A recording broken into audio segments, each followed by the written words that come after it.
Oh. Okay. Ooh, You on the big screen.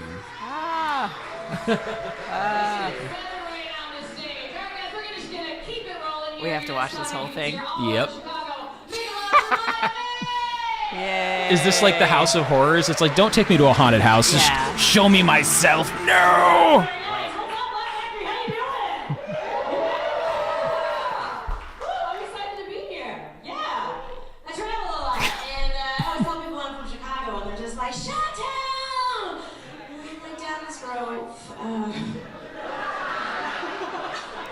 Wow, they leaned into that Burbs joke really easily. Yeah, well, are people from, I wonder if they're from the Burbs, but like everybody, that joke always hits, obviously, in Chicago. Yeah. Because, Yeah, a twerking joke. I think most of them didn't get it. well, it's so funny. Like, I've done it in audiences that are like totally all white, and they've gotten it, and I don't know if they're just laughing at the play on words. Yeah. Like, make it Golf clap, yeah. or if they like truly know what to make it clap is. I have no idea. It's the cubicle twerk. It's the cubicle twerk, which I don't golf, so I don't know why I say to make a golf clap. I don't golf, I don't watch golf, but. Stop worrying about racism. I'm gonna stop worrying about racism because I believe in global warming. I do. I think most people do at this point. I feel like it's a matter of time before white people can't go outside. I'm so excited about that. That's what sells the joke, is when you're just like, yay! I'm really excited. That's what I always tell my daughter. I'm like, don't tell mommy's jokes at school. They, out of context, they sound racist. I'll bring like food. I will bring food and supplies. You know, to all my cool white friends. Maybe. My husband. Oh, I love that you put your husband as a cool white friend. It's like, no. Well, we were friends before we got married. That's good. So yeah, like he knows more about hip hop than I do. Yeah, that's fine. Like the Hunger Games. Not that that's like a definition of blackness, but like. Yeah, it's funny. I was just reading, before you came over, I was reading Issa Rae's book, Awkward Black Girl. Okay, yes. Adventures of an Awkward Black Girl, and that she was mentioning that as well. Yeah. And that's also a point of Blind Spotting. Have you seen that yet? I haven't seen it yet. I've heard it's amazing. Yeah. And so that is on my list, as is that dynamic is very much on display, though. But like the white kid who grew up in an all-black neighborhood and has something to prove. I'm like, I love going into movies not knowing anything about. No spoilers. All right. Like I said, my husband is white, but he's Jewish, so it doesn't count. I did this joke and somebody came up to me afterwards. They're like, no, it does. They're white. I was like, okay. Neither of us is into bondage, okay? Like, I'm like 50 Shades of I don't fucking think so. But I wanted to come up with something for us, so I came up with a game for us that I like to call Free at Last.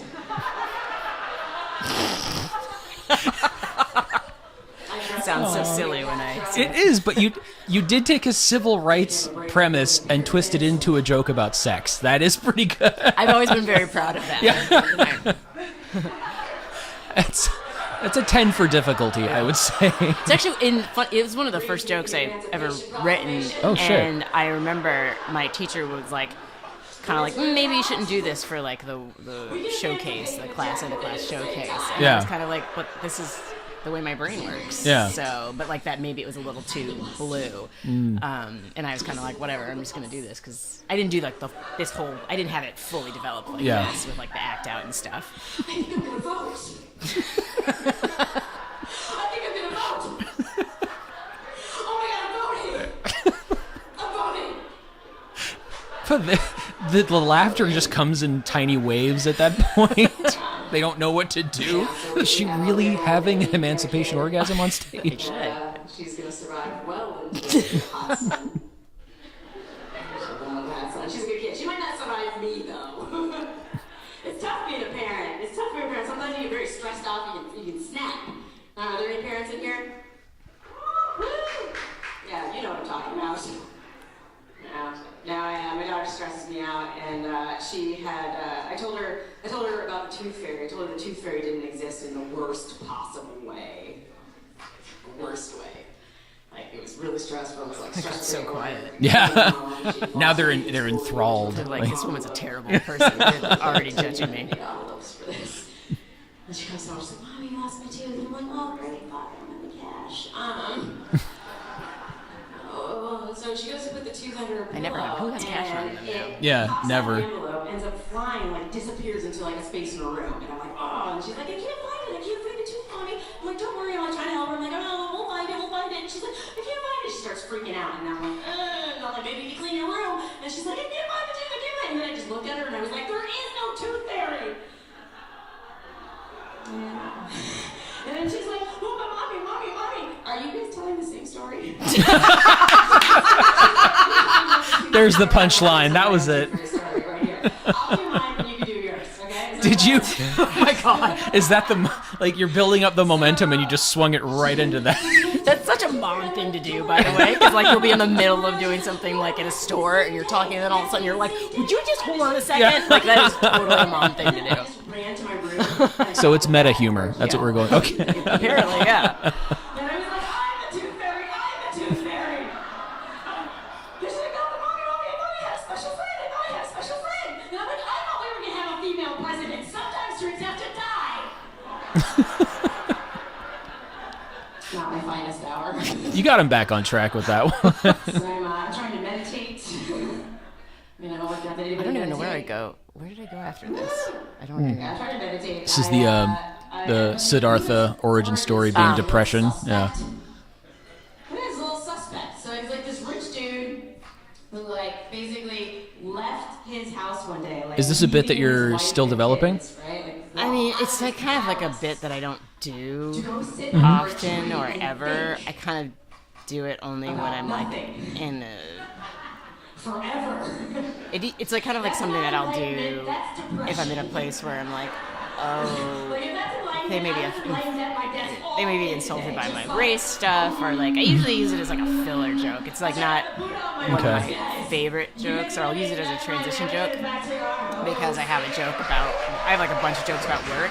Yeah. And so sometimes I'll use that as like an intro to like going into talking about my office job and then the Vegas stuff, and so but I rarely use it. I don't know why I did it that night. Like I can't remember what, like, because I usually have like a planned set list that I follow pretty much to a T, unless for some reason there's like I don't know, like if there's like a different energy, like somehow I might end up diverging into something else, or if like the comic who just went up for some reason touches on something that like I like all of a sudden makes me want to tell a different kind of joke, then I might do that. So Yeah. Well, with the race humor, and then you also mentioned it also because that ties into class very quickly.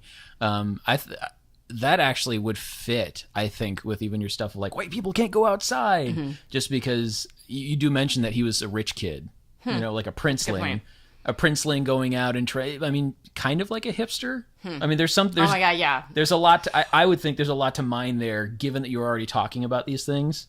That's so interesting that you say that, because I think I've always looked at it as it's kind of only like little standalone, like a joke nugget. I've never really looked at developing it further than what it is, but I like this idea of tying it to the class stuff. Like that's very interesting, especially because I do a lot of spiritual humor. Like I have a bunch of stuff on the Dalai Lama that I never do, but like basically I'm calling like the Dalai Lama is like the trust fund of enlightened kids, of enlightened people, because he was like born enlightened, like he didn't have to work for it. Like that's bullshit.